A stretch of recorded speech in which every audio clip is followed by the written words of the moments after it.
Paris অলিম্পিকে ভারতের ঝুলিতে প্রথম পদক 10 মিটার এয়ার পিস্তলে ব্রোঞ্জ জিতলেন মনু ভাকের।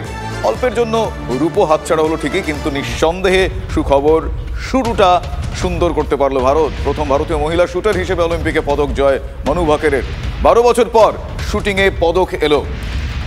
আমার সহকর্মী কৌস্তব এই মুহূর্তে রয়েছেন আমার সঙ্গে টেলিফোন লাইনে। কৌস্তব, 12 বছরের খরা কাটলো, অল্পের জন্য রূপো হাতছাড়া হলো ঠিকই, তবে এই ব্রোঞ্জ জয়ের আজকের যেই লক্ষ্যটায় আজকে মনু ভাকের প্রথম পদক আনলেন, সেই জার্নিটা আজকে কেমন দেখলেন? দেখো, 12 বছর পর খরা কাটলো এবং 12 বছর পর শুটিংয়ে ভারত অলিম্পিকে পদক জিতলো, সেটা কিন্তু এক মহিলার হাত ধরে।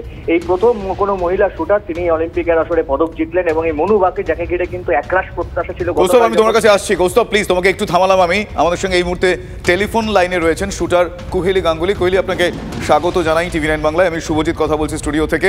নিঃসন্দেহে একটা নানা খবরের মাঝখানে এই ধরনের সুখবর দিতে আমাদেরও ভালো লাগে, আর আপনি নিজেও একজন প্রফেশনাল শুটার। তো আজ এই পদক জয়, ব্রোঞ্জ হলো, প্রথমে শুরুটা তো হলো ভালো, কিভাবে দেখলেন, আপনার কি প্রতিক্রিয়া? খুবই আনন্দ হচ্ছে, মানে ভাষায় প্রকাশ করা খুব মুশকিল। কিন্তু আমি প্রথমেই মানুকে অনেক অনেক অভিনন্দন জানাতে চাই। এতদিন ধরে আমাদের সবাই যার অপেক্ষায় আমরা সবাই ছিলাম, সেই দিনটা আজকে ফাইনালি আমরা পেলাম সেই দিনটা, আর মানু আমাদের উপহার দিলেন। তো আমি ওকে অনেক অনেক অভিনন্দন জানাতে চাই।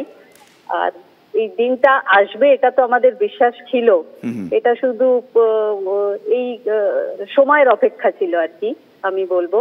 আর আমাদের এক্সপেকটেশন তো ছিলই যে হবেই, ব্যাপারটা ঘটবেই, ঘটনাটা ঘটবে। কিন্তু এই যে টোকিও অলিম্পিক্স অব্দি যে আমরা পাচ্ছিলাম না, রিও থেকে বারবার আমরা ফেল করছিলাম, সেটা কোনো একটা জায়গায় আমাদের আস্তে আস্তে শুটিং ফ্রেটার্নিটি ইন্ডিয়ান টিমকে যেন গ্রাস করছিল যে আমরা পাচ্ছি না। তো সেই যে দিনটা, মানে এই ব্যাপারটাকে যে আমরা পাচ্ছি না, সেটাকে মানু আজকে যে একটা ব্রেক থ্রু আমরা পেলাম আজ হলো, আমি আশা করছি, আমি নিশ্চিত যে এইবারে পরে যে ইভেন্টস গুলো আমাদের আসবে, যেরকম কালকে রামিতা বা অর্জুন এরাও এয়ার রাইফেল ইভেন্টসে ফাইনালসে গেল। একেবারে অনেক ধন্যবাদ আপনাকে, অনেক ধন্যবাদ কোহলি আপনাকে আপনার প্রতিক্রিয়ার জন্য। এবং সত্যি আমরা এই আশা ভারতীয় হিসেবে আমরা প্রত্যেকেই রাখছি।